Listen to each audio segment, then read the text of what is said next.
जरा इसका रंग तो देखो। इससे कौन शादी करेगा? ये लड़की नहीं, बोझ है घर पर। इसका रिश्ता इंसान से नहीं, किसी और से करना पड़ेगा। सुन लो सब, कल इस लड़की की शादी कौवे से होगी। पुराने वक्त की बात है।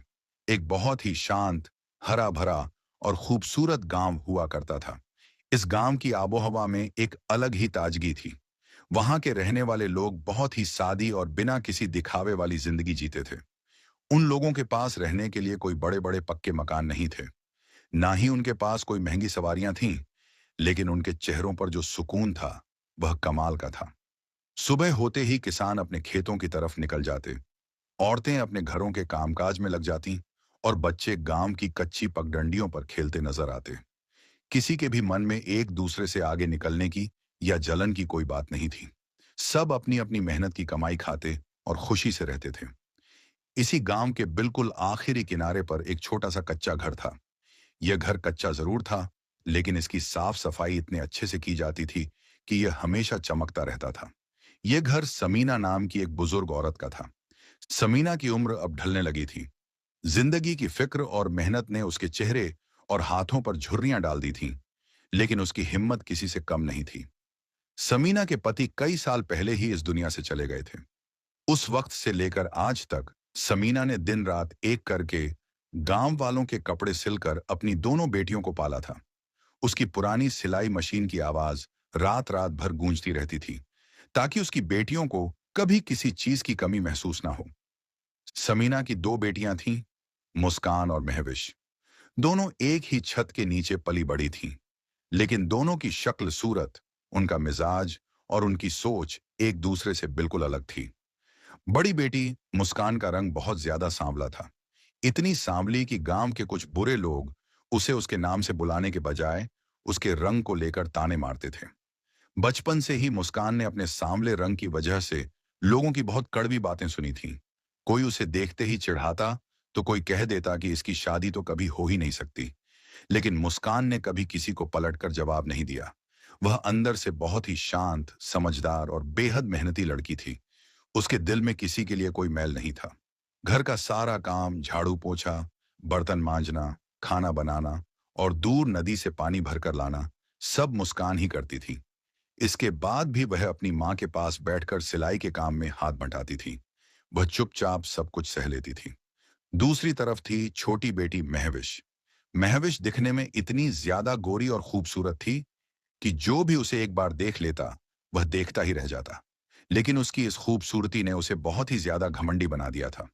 महविश को अपने गोरे रंग पर इतना गुरूर था कि वह गांव के बाकी सब लोगों को अपने से नीचा समझती थी। घर का कोई काम करना तो दूर, वह अपनी जगह से उठकर पानी भी खुद नहीं पीती थी। सारा दिन बस आईने के सामने बैठकर अपने बाल संवारना, खुद को निहारना और नए नए कपड़े पहनना ही उसका काम था।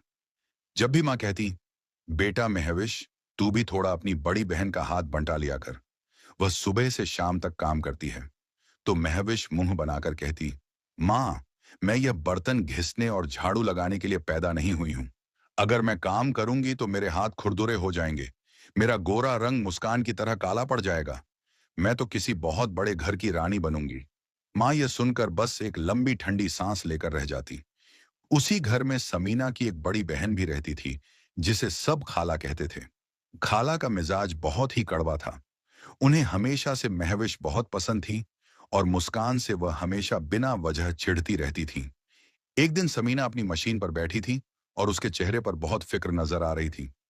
खाला उसके पास आकर बोली, क्या बात है समीना, आज मशीन भी धीरे चल रही है और तेरा चेहरा भी उतरा हुआ है। समीना ने कहा, आपा, बस बच्चियों की फिक्र खाई जा रही है। दोनों बड़ी हो गई हैं। सोचती हूं कि किसी अच्छे घर में इनकी शादी तय हो जाए तो मैं भी चैन की सांस लूं। खाला ने तुरंत ताना मारते हुए कहा, शादी? अरे तू क्यों अपनी उम्र उस छोटी वाली के चक्कर में बर्बाद कर रही है? मैं तो कहती हूँ मुस्कान की उम्मीद छोड़ दे। उसका रंग देखा है तूने? कौन करेगा उस काली से शादी? उसके चक्कर में हमारी महविश की उम्र भी निकल जाएगी। महविश इतनी सुंदर है कि उसके लिए तो अच्छे अच्छे रिश्ते आएंगे। तू बस महविश की शादी कर दे और उस मुस्कान को इसी घर में बर्तन मांजने के लिए छोड़ दे। ये सारी बातें मुस्कान दरवाजे के पीछे खड़ी सुन रही थी। खाला का हर एक लफ्ज उसके दिल में तीर की तरह चुभ रहा था। उसकी आंखों से आंसू बहने लगे, लेकिन उसने अपनी सिसकियां बाहर नहीं आने दी। उसने जल्दी से अपने आंसू पोंछे और चाय लेकर अंदर आ गई। चाय देखकर खाला ने मुंह बनाया और उठी। लो, सुबह सुबह इस मनहूस की शक्ल देख ली। अब तो पूरा दिन ही खराब जाएगा। समीना ने मुस्कान की लाल आंखें देखी। उसने प्यार से अपनी बेटी का हाथ पकड़ा और कहा, मेरी बच्ची, तू इन बातों का बिल्कुल भी बुरा मत मान। मेरी नजर में मेरी दोनों बेटियां बराबर हैं। जब तक तेरी शादी किसी अच्छे लड़के से तय नहीं हो जाती, मैं महविश की शादी नहीं करूंगी। अगली सुबह मुस्कान बहुत जल्दी उठ गई। गांव में पानी का कोई और इंतजाम नहीं था। सबको नदी से पानी भरकर लाना पड़ता था। दिन के वक्त वहां औरतों की बहुत भीड़ हो जाती थी और लोग मुस्कान को देखकर ताने मारते थे। इसलिए मुस्कान हमेशा सूरज निकलने से पहले ही पानी ले आती थी। उस दिन जब वह नदी किनारे पहुंची तो हल्की हल्की ठंड थी और धुंध छाई हुई थी। मुस्कान मटके में पानी भर ही रही थी कि गांव की एक औरत वहां आ गई और ताना मारते हुए बोली, अरे मुस्कान, आज तो बड़ी जल्दी आ गई। मुस्कान ने नरमी से कहा, हाँ चाची, बाद में भीड़ हो जाती है, इसलिए सोचा जल्दी पानी भर लूं। औरत जोर से हंसी। मुझसे मत छुपा मुस्कान, तू इसलिए जल्दी आती है ताकि तुझे ताने ना सुनने पड़े। आखिर सब जानते हैं कि तेरी बहन हीरे का टुकड़ा है और तू बिल्कुल कोयले जैसी। यह सुनकर मुस्कान का गला भर आया। उसने मटका उठाया और बिना कुछ कहे वहां से तेज कदमों से चल पड़ी। रास्ते भर उसके आंसू पानी में गिरते रहे। वह सोच रही थी कि रंग सांवला होना क्या इतना बड़ा जुर्म है। रोते रोते वह घर की तरफ जा रही थी कि रास्ते में एक बड़े पेड़ के नीचे उसे एक कौवे का बहुत छोटा सा बच्चा मिला। वह ठंड से बुरी तरह कांप रहा था। ऐसा लग रहा था जैसे रात को घोंसले से गिर गया हो। अपने दुख भूलकर मुस्कान उस परिंदे के पास गई। उसने अपना भारी मटका जमीन पर रखा और बहुत ही प्यार से उस कौवे को हाथों में उठा लिया। उसका शरीर बिल्कुल ठंडा पड़ चुका था। मुस्कान ने तुरंत अपना दुपट्टा निकाला और उसे लपेट लिया।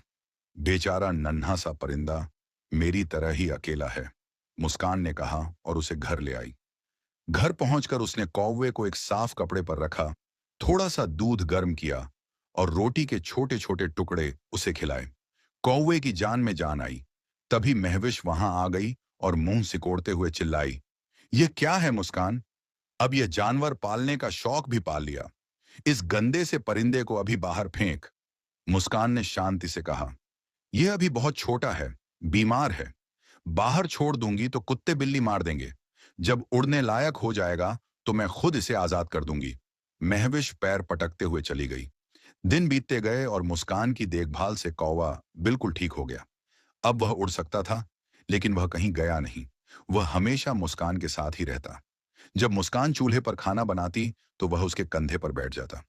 मुस्कान को पहली बार ऐसा लगा जैसे उसका कोई अपना सच्चा दोस्त बन गया है, जो उसे रंग की वजह से नहीं आंकता। कुछ दिन बाद मुस्कान को देखने के लिए लड़के वाले आए। खाला ने चालाकी से महविश को भी खूब सजा संवार कर उसी कमरे में बैठा दिया। जब लड़के वालों ने मुस्कान को देखा तो उनके चेहरे का रंग उड़ गया, लेकिन महविश को देखते ही उन्होंने कहा, हमें यह काली लड़की पसंद नहीं है। अगर आप अपनी छोटी बेटी का रिश्ता दें तो हम आज ही हां कर देंगे। समीना ने साफ मना कर दिया कि पहले बड़ी बेटी की शादी होगी। लड़के वाले बिना चाय पिए चले गए। उस रात घर में बहुत बड़ा तमाशा हुआ। खाला और महविश ने मुस्कान को खूब ताने मारे। महविश ने चिल्लाकर कहा, तुम्हारी वजह से मेरे अच्छे अच्छे रिश्ते जा रहे हैं। तुम इस घर से कहीं दूर क्यों नहीं चली जाती? इन बातों से मुस्कान अंदर तक टूट गई और उस रात उसे बहुत तेज बुखार आ गया। वह अपनी चारपाई पर लेटी हुई चुपचाप रो रही थी। तभी वह कौवा उड़कर आया और उसके तकिए के पास बैठ गया। उसने अपनी चोंच से मुस्कान के बालों को सहलाया। तभी उस कमरे में एक साफ आवाज गूंजी, तुम अकेली नहीं हो मुस्कान, मैं तुम्हारे साथ हूं। मुस्कान एकदम चौंक गई। कमरे में कोई इंसान नहीं था। फिर कौवे ने अपना मुंह खोला और इंसानों की तरह बोला, हाँ मुस्कान, मैं बोल सकता हूं। मैं तुम्हारी बात सुन और समझ सकता हूं। मैं कोई आम परिंदा नहीं हूं। मुस्कान को यकीन नहीं हो रहा था, लेकिन कौवे की मीठी आवाज बिल्कुल सच थी। मुस्कान के दिल का सारा बोझ जैसे हवा हो गया और उस रात वह सुकून की नींद सोई। उधर शहर के बीचों बीच एक बहुत बड़ी हवेली थी। वहां के चौधरी साहब का बहुत रुतबा था। उनका इकलौता बेटा आसिफ बहुत खूबसूरत होने के साथ साथ अच्छे दिल का भी था। उसे दिखावा पसंद नहीं था और वह अक्सर सादे कपड़े पहनकर आम लोगों के बीच घूमता था। चौधरी साहब उसकी शादी किसी बड़े घर में करना चाहते थे, लेकिन आसिफ को बाहरी खूबसूरती से ज्यादा एक अच्छे दिल की तलाश थी।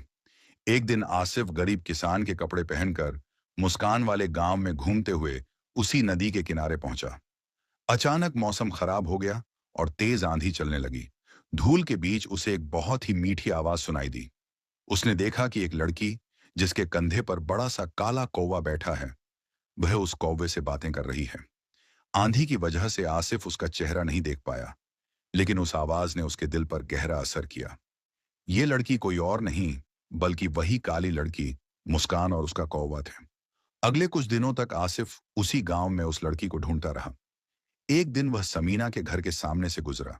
महविश घर के आंगन में बाल संवार रही थी और मुंडेर पर वह काला कौवा बैठा था। महविश ने आसिफ को देखकर उसकी चाल ढाल से पहचान लिया कि यह कोई आम किसान नहीं है।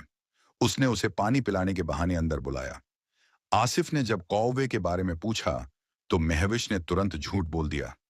हाँ, वो कौवा मेरा है, मैं उसे बहुत प्यार करती हूँ। आसिफ ने पूछा, क्या उस दिन नदी किनारे तुम ही गुनगुना रही थी? महविश ने बिना सोचे समझे हाँ कर दी।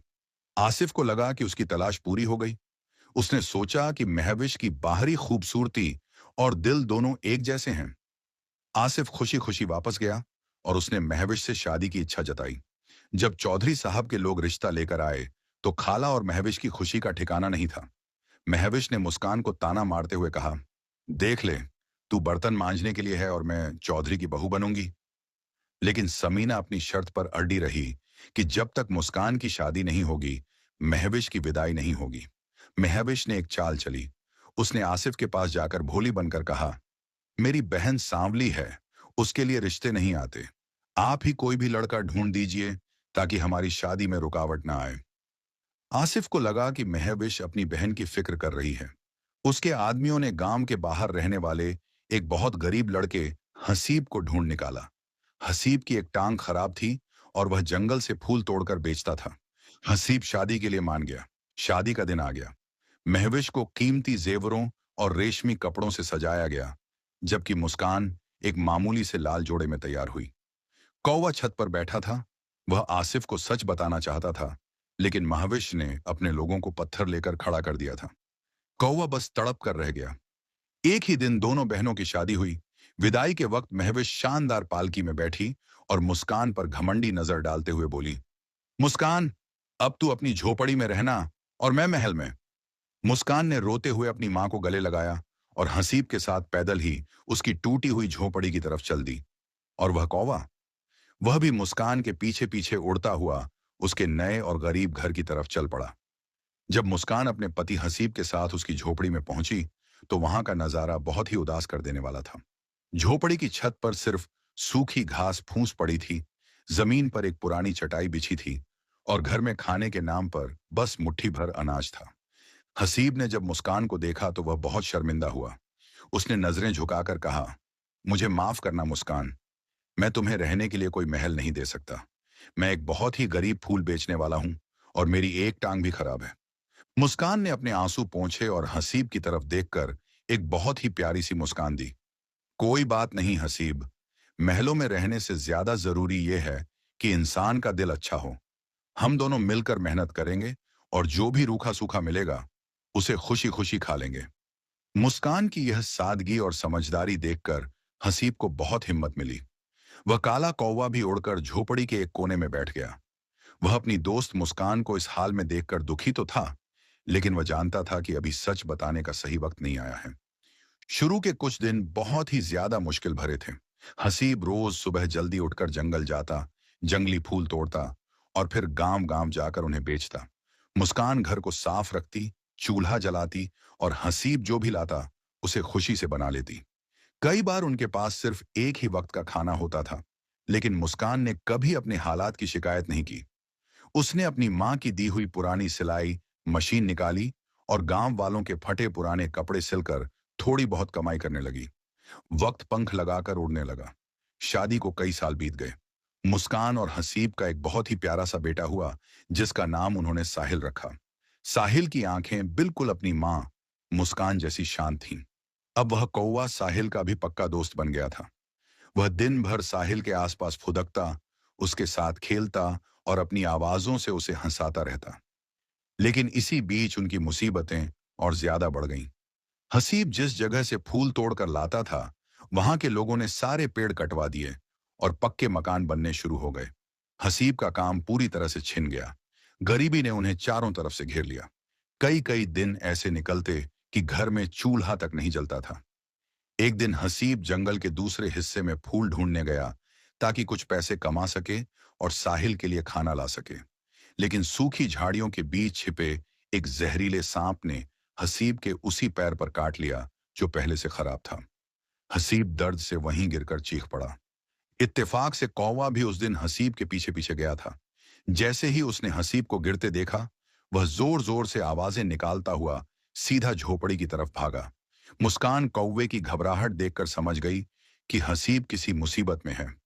वह भागकर जंगल पहुंची। गांव वालों की मदद से हसीब को घर लाया गया और जड़ी बूटियों से उसका इलाज हुआ। हसीब की जान तो बच गई, लेकिन सांप के जहर की वजह से उसकी खराब टांग पूरी तरह से सुन्न पड़ गई। अब वह बिस्तर से उठने के लायक भी नहीं रहा। घर का अकेला कमाने वाला इंसान अब चारपाई पर पड़ गया था। झोपड़ी में खाने का एक दाना भी नहीं बचा था।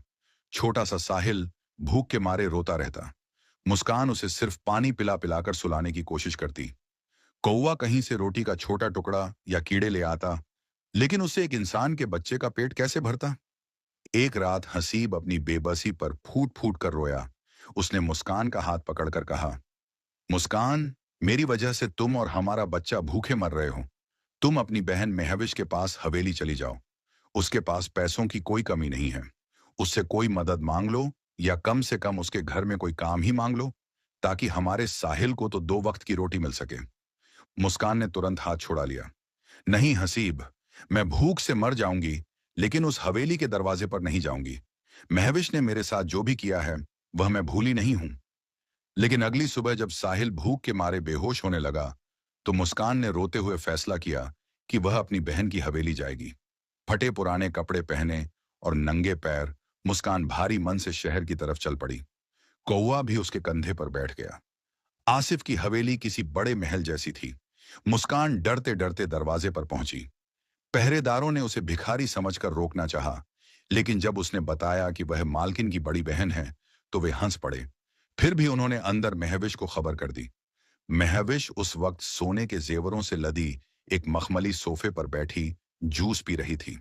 जब उसने सुना कि उसकी बहन भिखारी की तरह दरवाजे पर खड़ी है, तो उसके चेहरे पर एक बहुत ही घमंडी मुस्कान आ गई। मुस्कान अंदर आई। हवेली की चकाचौंध देखकर उसकी आंखें चौंधिया गईं। महविश ने उसे सिर से पैर तक देखा और ताना मारते हुए कहा, अरे मुस्कान, आज हमारी हवेली का रास्ता कैसे याद आ गया? तेरा वो लंगड़ा पति तुझे खिला नहीं पा रहा क्या? मुस्कान की आंखों में आंसू आ गए, लेकिन उसने खुद को संभालते हुए कहा, महविश, हसीब बिस्तर पर पड़ गया है। मेरा साहिल भूख से तड़प रहा है। मुझे अपनी हवेली में कोई काम दे दे। मैं सारे बर्तन मांज लूंगी, फर्श साफ कर दूंगी। मुझे पैसे नहीं चाहिए, बस मेरे बेटे के लिए थोड़ा सा खाना दे देना। महविश को यह सुनकर बहुत मजा आया। उसने अपनी नौकरानी से कहा, आज से ये हमारे घर के सारे गंदे बर्तन मांजेगी और फर्श चमकाएगी। मुस्कान ने अपनी बहन की सारी कड़वी बातें सह लीं और उसी दिन से काम में लग गई। मुस्कान की जिंदगी अब और भी मुश्किल भरी बन गई। वह रोज सुबह उठकर अपनी झोपड़ी का काम करती और फिर कई मील पैदल चलकर हवेली पहुंचती। महविश जानबूझकर उसे सबसे गंदे और मुश्किल काम करवाती। जब शाम होती तो महविश एक पुरानी थैली में रात का बचा हुआ बासी और कई बार खराब हो चुका खाना डाल देती। ये ले, वैसे भी मैं कुत्तों को डालने वाली थी। ले जा अपने शौहर और बेटे के लिए। मुस्कान उस खराब खाने को लाकर गर्म करती ताकि उसकी बदबू कम हो जाए और फिर अपने परिवार को खिलाती। कौवा यह सब देखकर गुस्से से पागल हो जाता। एक दिन उसने इंसानों की आवाज में मुस्कान से कहा, तुम यह सब क्यों सह रही हो? वह औरत तुम्हारी बहन नहीं, कोई डायन है। मुझे मौका दो, मैं जाकर उसकी आंखें निकाल लूंगा। मुस्कान ने रोते हुए उसे रोका। नहीं, मेरी जो जिंदगी है मैं काट रही हूं। अगर मैं वहां नहीं गई तो मेरा बेटा भूख से मर जाएगा। कुछ दिन बाद हवेली में महविश के बेटे का जन्मदिन था। पूरे गांव और शहर के अमीर लोगों को बुलाया गया था। तरह तरह के पकवान बन रहे थे। महविश ने मुस्कान से कहा कि उसे सुबह सबसे पहले आकर सारे बड़े बर्तन धोने हैं और दावत के वक्त मेहमानों के सामने नहीं आना है। जब मुस्कान घर पहुंची तो साहिल ने दावत की बात सुनकर कहा, माँ, कल तो खाला के घर बहुत अच्छी दावत है ना। कल तुम मेरे लिए मिठाई और ताजी जलेबी लाना। मैंने बहुत दिन से कुछ मीठा नहीं खाया। मुस्कान के आंसू छलक पड़े। उसने मुंह फेर कर कहा, हाँ बेटा, मैं तेरे लिए जरूर लाऊंगी। अगले दिन हवेली में बहुत शानदार दावत हुई। लोग खूब खाना बर्बाद कर रहे थे। मुस्कान सारा दिन पीछे रसोई में बर्तन धोती रही। रात होने पर जब मेहमान चले गए तो मुस्कान ने हिम्मत करके महविश से कहा, महविश, आज बहुत ताजा खाना और मिठाई बच गई है। मेरे बेटे ने मिठाई मांगी थी।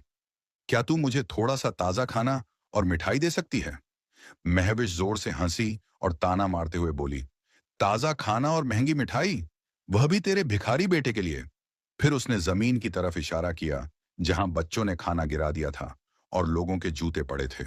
महविश ने एक पुरानी पन्नी मुस्कान के मुंह पर फेंकी और कहा, जमीन पर जो खाना गिरा है उसे समेट ले और खाली डिब्बों में जो मिठाइयों का चूरा चिपका है उसे खुरच कर ले जा।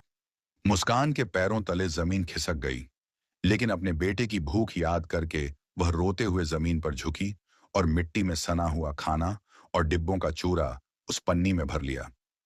महविश यह देखकर मुस्कुरा रही थी। मुस्कान भारी कदमों से हवेली से निकली। रात बहुत हो चुकी थी और रास्ता घने जंगल से गुजरता था। चलते चलते वह एक पत्थर पर बैठ गई और फूट फूट कर रोने लगी। तभी वहां एक बहुत ही बूढ़ा मुसाफिर आया, जिसके कपड़े धूल से भरे थे और हाथ में लाठी थी। बूढ़े ने पूछा, क्या बात है बेटी, इतनी रात को इस सुनसान जंगल में क्यों रो रही हो? मुस्कान ने अपने आंसू पोंछते हुए कहा, कुछ नहीं बाबा, बस थक गई हूं। मुसाफिर ने कहा, बेटी, मैं 2 दिन से भूखा हूं।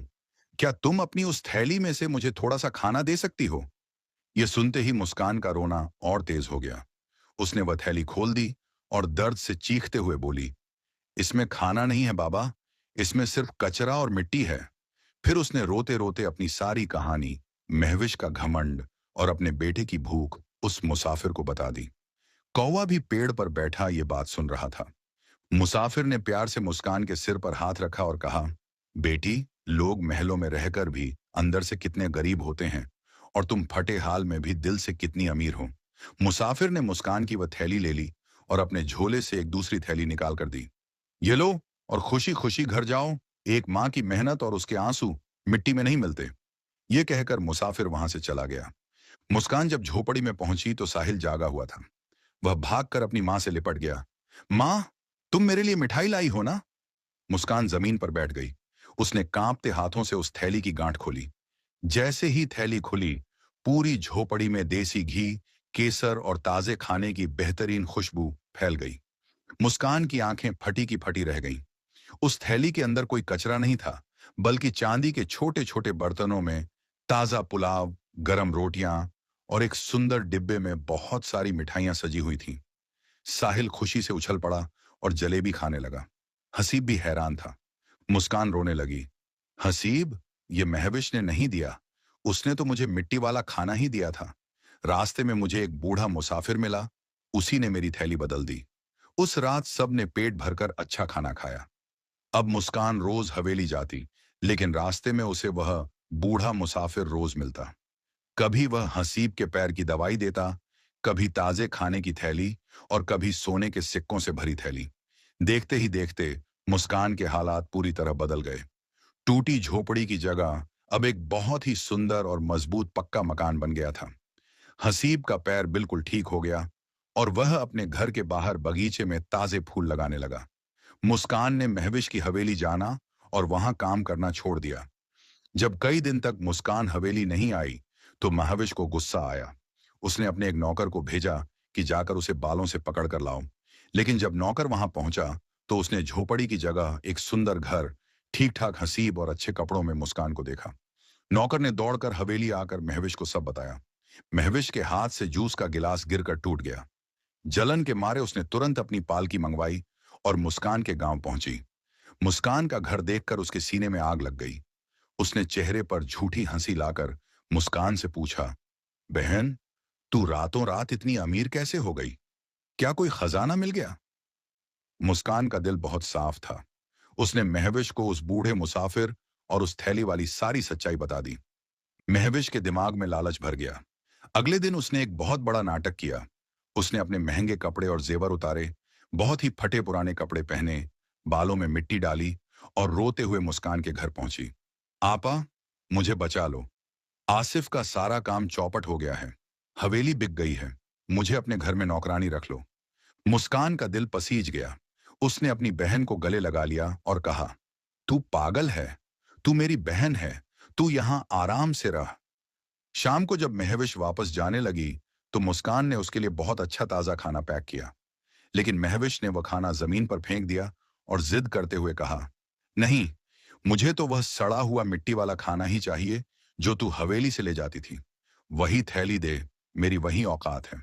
मुस्कान हैरान थी, लेकिन बहन की जिद के आगे उसने खराब खाना एक थैली में डालकर दे दिया। महविश वह थैली लेकर सीधा उसी जंगल की तरफ भागी। बहुत ढूंढने के बाद उसे वह बूढ़ा मुसाफिर पेड़ के नीचे बैठा मिल गया। महविश ने झूठे आंसू बहाते हुए कहा, बाबा, मेरी सगी बहन मुस्कान बहुत जालिम है। मुझसे दिन भर बर्तन मंजवाती है और बदले में यह सड़ा हुआ कचरा खाने को देती है। मेरी मदद करो। कौवा भी डाल पर बैठा यह नाटक सुन रहा था। मुसाफिर ने आंखें खोली। उसने महविश की आंखों में छिपा हुआ भयानक लालच तुरंत पहचान लिया। मुसाफिर की आवाज में इस बार कोई प्यार नहीं था, बल्कि बहुत सख्ती थी। तू झूठ बोल रही है औरत। तेरी बहन मुस्कान का दिल बहुत साफ है और तेरा दिल कोयले से भी ज्यादा काला। तेरे पास किसी चीज की कमी नहीं है, फिर भी तेरे अंदर लालच की आग जल रही है। महविश अपनी जिद पर अड़ी रही कि वह सच बोल रही है। मुसाफिर ने एक गहरी सांस ली और कहा, जा, तेरा काम हो गया। महविश को लगा कि उसे खजाना मिल गया है। वह खुशी से पागल होकर अपनी थैली लेकर शहर की तरफ भागी। लेकिन जब वह अपनी हवेली के पास पहुंची तो उसके पैरों तले जमीन खिसक गई। वहां कोई आलीशान हवेली नहीं थी, सिर्फ टूटी हुई दीवारें और खंडर था। आसिफ वहीं एक पत्थर पर सिर पकड़े बैठा था। उसके कपड़े भी फटे हुए थे। आसिफ ने जब महविश को देखा तो उसकी आंखों में बहुत नफरत थी। उसने चिल्लाकर कहा, यह सब तुम्हारे लालच और तुम्हारे काले दिल की वजह से हुआ है महविश। मुझे सब पता चल गया है कि तुमने अपनी बहन के साथ कैसा सुलूक किया। तुमने मुझे भी धोखा दिया कि नदी किनारे वाली लड़की तुम हो। दुश्मनों ने हवेली पर हमला करके सब लूट लिया। महविश जमीन पर गिर पड़ी और जोर जोर से रोने लगी। जिस खूबसूरती और दौलत पर उसे इतना गुरूर था, आज वह सब खत्म हो चुका था। वह रानी से सीधे भिखारन बन गई थी। आसिफ भी उसे हमेशा के लिए छोड़कर चला गया। अब महविश गांव गांव भटकने को मजबूर थी। उसका रंग मुरझा गया था। जिन लोगों को वह ताने मारती थी, आज वही उसे फटे हाल देखकर मुंह फेर लेते थे। दूसरी तरफ मुस्कान की जिंदगी में सुकून आ गया था। उसने अपनी दौलत का कभी घमंड नहीं किया। वह गांव के गरीब लोगों की मदद करती, जरूरतमंद औरतों को सिलाई मशीनें लाकर देती। मुस्कान, हसीब और साहिल खुशी खुशी रहने लगे।